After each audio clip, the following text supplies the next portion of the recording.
Assalamualaikum warahmatullahi wabarakatuh. Video kali ini masih lagi berkait dengan keadaan isteri yang masih tidak boleh keluar dari emosinya yang sedang kesedihan kerana menghadapi isu kecurangan dalam rumah tangga. Ramai yang tanyalah dengan saya. Saya ni pengamal rawatan komplementari. Malah dekat apron saya ni pun tulis holistik acupuncturist berkaitan dengan akupuntur, kan? Kenapa saya banyak bawakan tentang Al-Quran? Saya selitkan ayat-ayat Al-Quran dalam setiap perkongsian saya. Hampir setiap perkongsian lah saya akan cuba selitkan dengan Al-Quran. Baik. Sebenarnya bila kita bercakap tentang holistik, holistik ni dia menyeluruh dari sudut kaedah, dari manakah punca ataupun elemen yang menjadikan seseorang itu tidak berada dalam keadaan yang seimbang. Bagi saya, kalau jarum akupuntur itu saya boleh gunakan untuk membantu melancarkan laluan meridian saraf fizikal kita, saya sangat melihat Al-Quran ini adalah merupakan akupuntur kepada jiwa manusia. Getaran dia menembusi titik emosi yang tersumbat akibat trauma pengkhianatan. Jadi sebagaimana yang saya cakap, video ni untuk anda yang sedih dikhianati oleh pasangan kita. Harap boleh dengar video ni sampai habis, ya.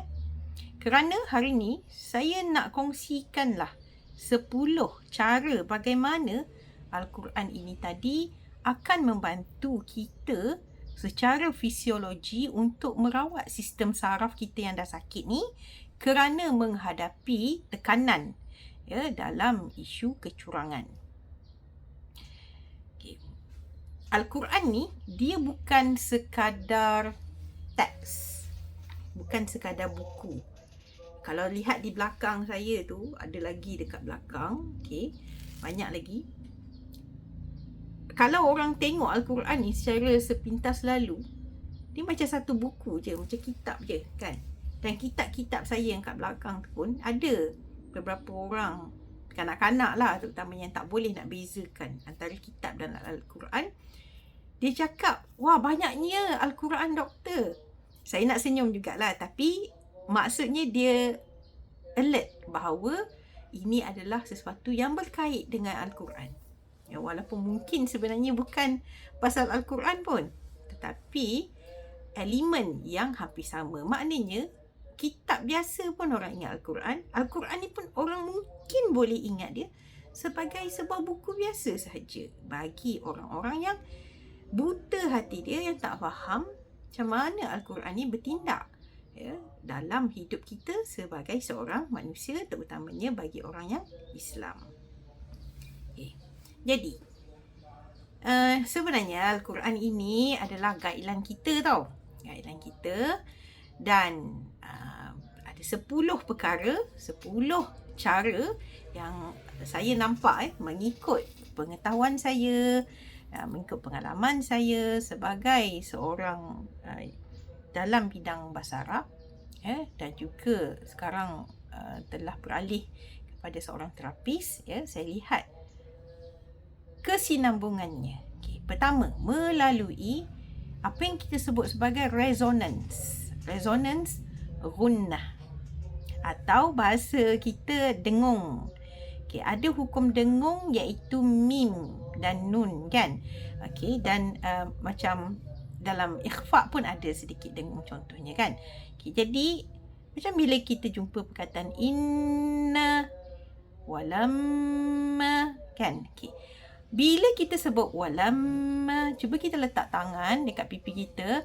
Walamma, kita akan ada rasa satu vibration yang halus je, kan? Dekat hidung, walamma. Dan dekat leher kita, walamma. Dekat dada, walamma. Ada getaran.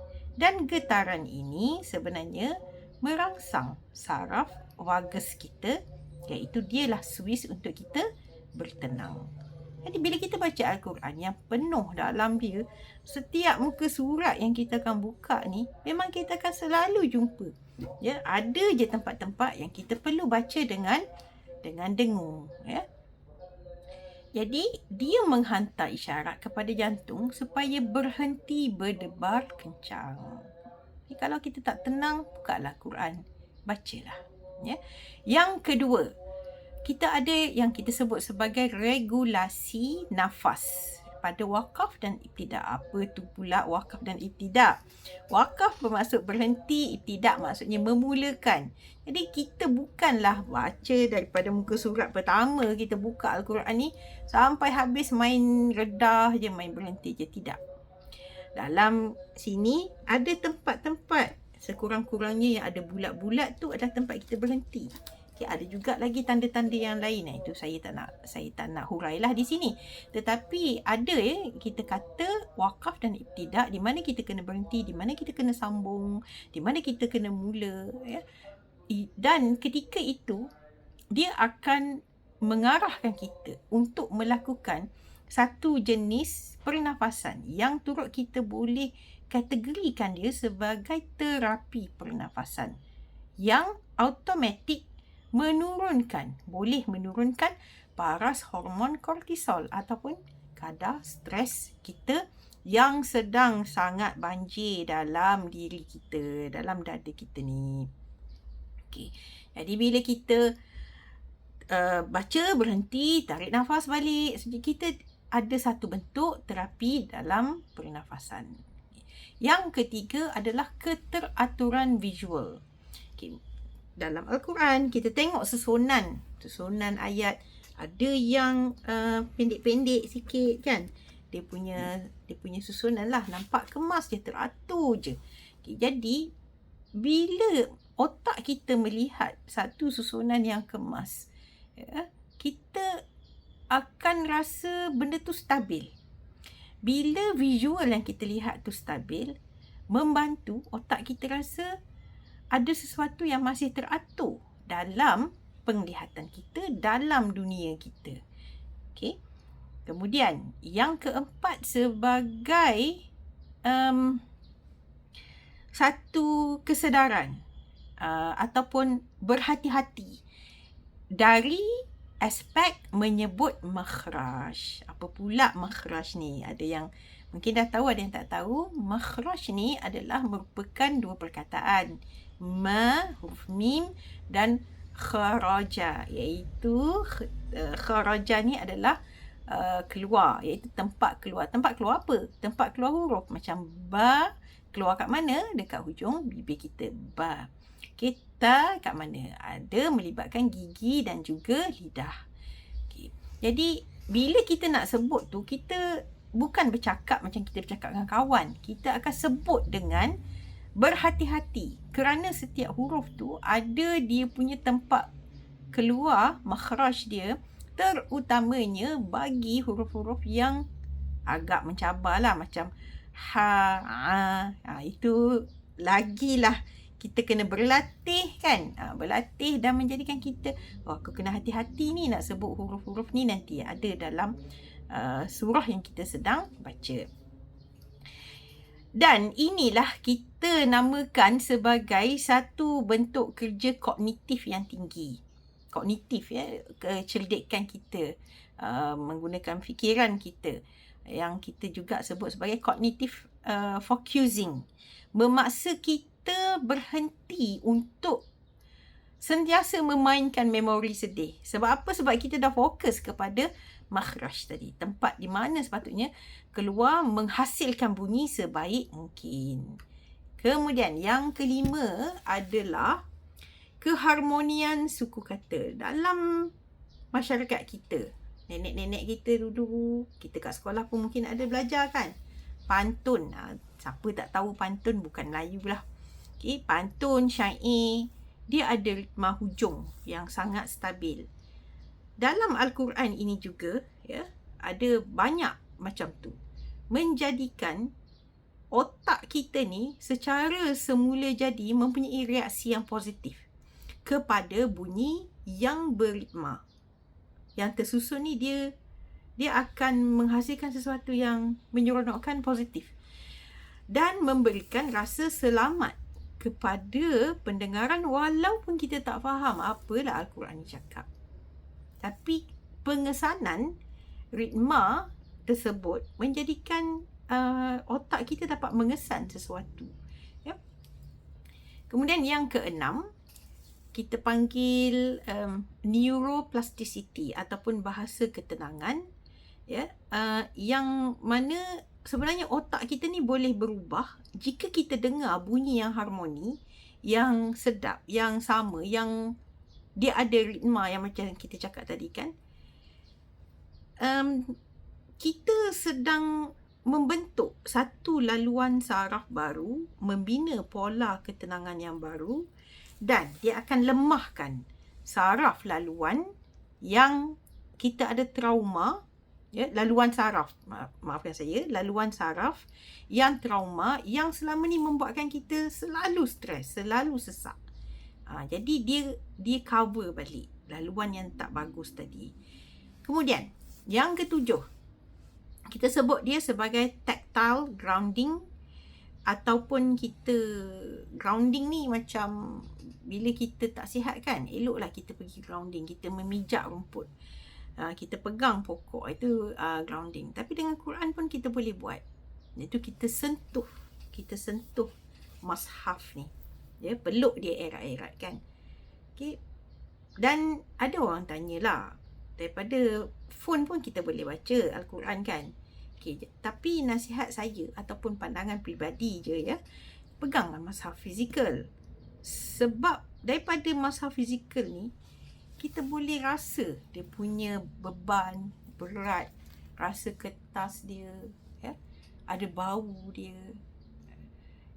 Dan sentuhan fizikal ini, ya, mempunyai kemampuan untuk menarik kita keluar dari lamunan sedih kita yang kita simpan, membawa kita balik kepada realiti. Kita pegang ni real Al-Quran kan. Okay. Kemudian nombor 8, kita panggil dia sebagai digital and visual detox. Kita detox. Letakkan handphone yang kita boleh baca Al-Quran melalui screen phone, tetapi itu kita boleh gunakanlah pada keadaan-keadaan yang kita mungkin tak dapat nak capai Al-Quran secara fizikal. Tetapi sekiranya kita masih boleh mencapai Al-Quran secara fizikal, itulah detox. Salah satu detox yang kadang-kadang daripada screen phone tu, tengah duk baca, masuk lagi mesej kan, ataupun mengingatkan kita kepada sesuatu. Jadi bila kita tengok ni, dia tak berkait tentang pergaduhan kita ataupun ancaman yang kita rasa kita terima melalui alat yang kita pegang tu. Okay? Jadi kita akan anxious, kita akan rasa macam tak tenteram sedikit sebanyak. Bila kita pegang Al-Quran ni, otak kita juga faham, okey, sekarang masa rehat. Bukan waktu untuk kita nak berkait dengan dunia yang kita berhubung dengan manusia. Okay. Kemudian kita ada gelombang otak alfa. Irama bacaan yang tartil ni menjadikan gelombang otak kita ni beralih kepada alfa, di mana badan kita akan berada dalam mod rehat dan pulih. Di sinilah penyembuhan emosi benar-benar bermula. Dan yang ke-10 adalah safe space ritual. Okay, kita akan rasa, ini adalah masa yang betul-betul khusus untuk aku. Dan kita akan divertkan kesedihan kita kepada tempoh berkenaan. Okay. Sains akupunktur dan mukjizat Al-Quran ni sebenarnya berseiring. Jadi sayanglah, kalau Al-Quran kita tidak gunakan, sebab syifatnya ada di sana.